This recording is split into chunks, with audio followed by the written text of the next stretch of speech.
ओम नमो भगवते वासुदेवाय. First, let me read the questions, then I will discuss. Question 1 is maximum permissible Kriya Pranayama. Question 2, impact if sadhak does it more than 144 breaths. Question 3, number of times a sadhak can practice Kriya in one day. Number 4, any other guidance. Now, this is the question by the practitioners. So, first question is maximum permissible Kriya Pranayama. It varies from person to person, as I have said. Second question says already the answer, that impact if sadhak does more than 144 breaths or Kriya Pranayama or Kriya Proper 1, then what will be the effect? First thing is that Kriya Pranayama is to be done slowly, means numbers at the beginning are less. For a new practitioner who just starts after the initiation, for him or her, the number recommended is 12 Kriya Pranayamas in a sitting. Then, after 1 month, he can increase it into 18. Then next month into 24. Then next month into 30. Then next month into 36. Then next month into 42. Like this, slowly it is to be increased. And who can increase? One who is regular in practice. One who is sincere in practice. So, it is to be gone in this level up to 144 in a sitting. That is the maximum permissible limit. 144 in a sitting, but have to start it with 12 and increasing it slowly. Suddenly number should not be increased. A practitioner who is not regular, he cannot increase. These are the rules. Why these are the rules? Then I am just answering both first and second. That from 12 you have to go up to 144, but increasing slowly.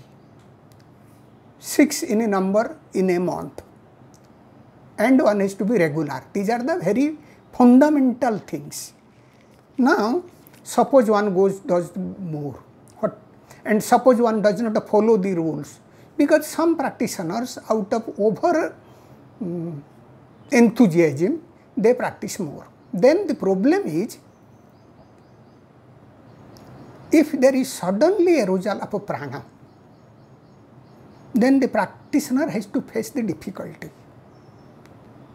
One who has not practiced, he cannot understand it. Because once the prana starts to hit at the mouth of the Sushumna Dwara, at the Muladhara, at that time it is painful to the practitioner. My own experience is that I have to bear the pain for more than 15 to 20 days continuously, and it becomes very difficult to manage it. So, sudden arousal will create a problem. And I have encountered many practitioners who came, they say that suddenly it happens like this, and some people become just like mad. It is not to scare anybody, but there is nothing should be scared, but you have to grow slowly, gradually, then there will be no problem, then there will be no difficulty. When there will be arousal of prana or what is called Kundalini Tantra, then you will have not difficulty. Otherwise, managing it becomes a very difficult situation. That is why slowly it should be increased. What is important is consistency and regularity, rather than doing once in a very big number. That does not help much. The next thing is number of times a sadhak can practice a kriya in a day. Beginners can start just once in a day, maybe in the morning time. Better to do twice in a day, morning and evening. Then advanced practitioners can do 3 times a day in a Trisandhya, morning, evening and midnight. When one is an advanced practitioner, practicing for a longer period, he can even practice 4 times. He can even practice 10 hours a day.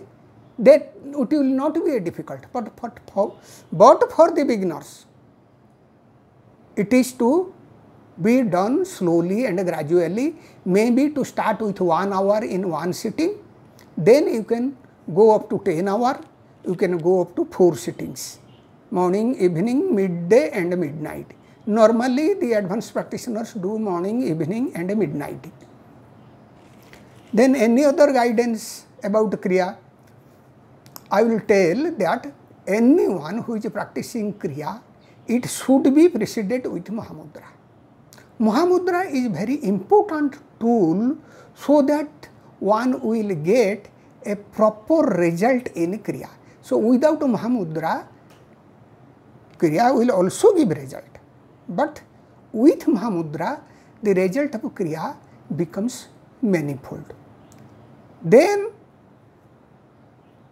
some basic and fundamental things about Kriya, that is the practice of Yama, practice of Ahimsa, practice of Satya, practice of Asteya, practice of Brahmacharya, practice of Aparigraha.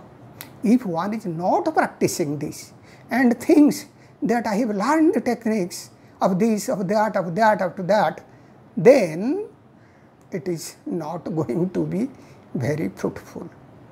Then some questions that the people ask in general guidance: should we do only Kriya, not the other ancillary techniques, that is supplementary techniques or complementary techniques? When you are an advanced practitioner, you go and experimenting with yourself, no problem. But in the beginning, you practice Kriya, first learning the Nabhi Kriya, then after learning the Nabhi Kriya, learn the Khechari Mudra.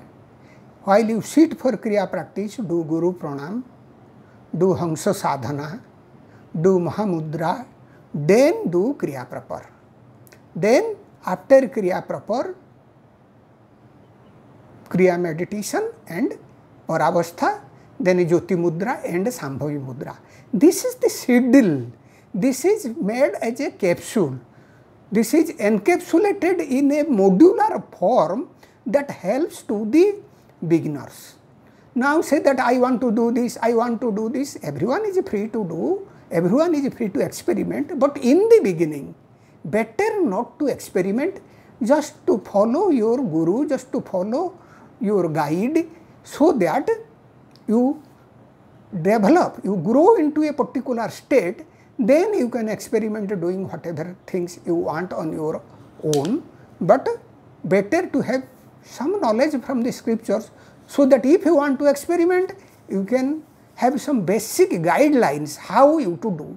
But in the beginning, for a short span of time, shut your intellect and follow the Guru, follow the Pathfinder, that who is guiding you for a shorter period. I don't say that you have to follow for the entire life. You don't have to, no freedom, nothing to do on your own. Yes, you have freedom, you can do, but in the beginning, better not to do. Then you will gradually learn how the things happen and how the things give you the results. So I think I have covered the all the answers of these questions. Om Shanti, Shanti, Shanti.